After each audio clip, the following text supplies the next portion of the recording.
Hey y'all, I'll be doing a new challenge for me, which is transcribing full solos by James P. Johnson, one of the great stride pianists and pioneers of the 20s and 30s.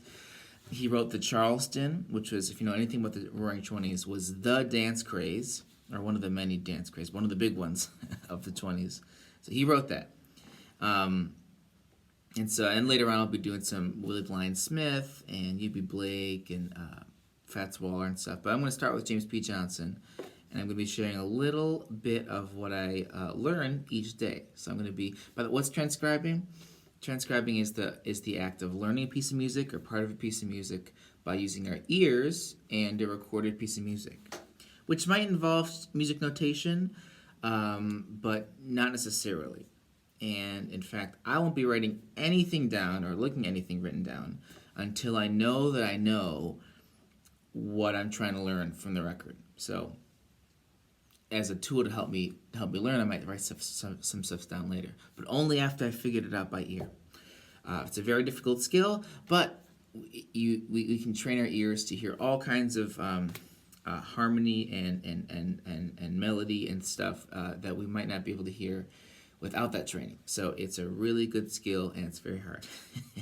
And it's gonna be a lot of fun. I hope to learn a lot about stride era and what the music, how people in that time understood music, and all the different inventions and ideas that were used at the time. Which, I tried to learn some of this stuff by using sheet music, and I couldn't get as deep as I'd like to. So I want to get real up and personal with James P. Johnson's work, and so that's the big part of the inspiration for this project.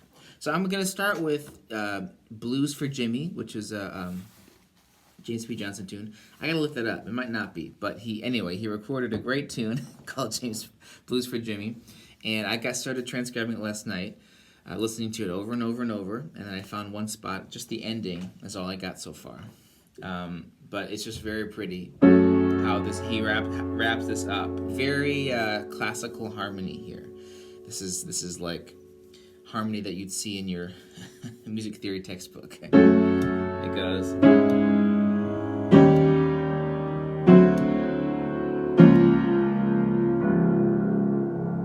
So cool, just very, very, just very dark, cool ending there.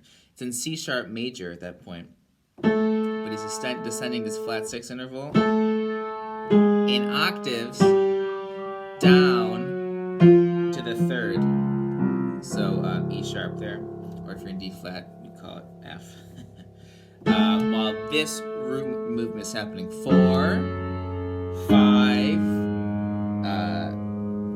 4, 5, 2, flat 2, so now you know we're in Jazztown, to 1. And you really know we're in Jazztown, because he's got the 13th in the chord, so not so classical harmony there, and he really favors that thumb voicing, so I'm going to try to favor that too.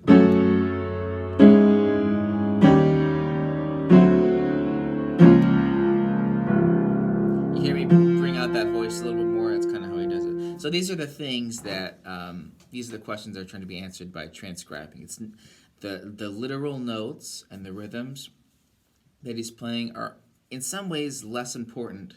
I mean, you got to know that stuff, but less important when you're transcribing. You're really learning about how they play those notes. What notes are they emphasizing? What notes are they bringing out?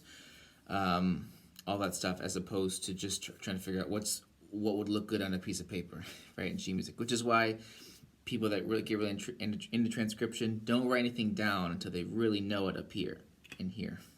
So anyway, so look out for, this is a long one for Instagram, but look out for more videos like this from me. I'll be doing a lot shorter ones as I get this process going. So if you've been watching this far, thanks so much. That was the end of Blues for Jimmy by James P. Johnson, and more to come. So, thanks.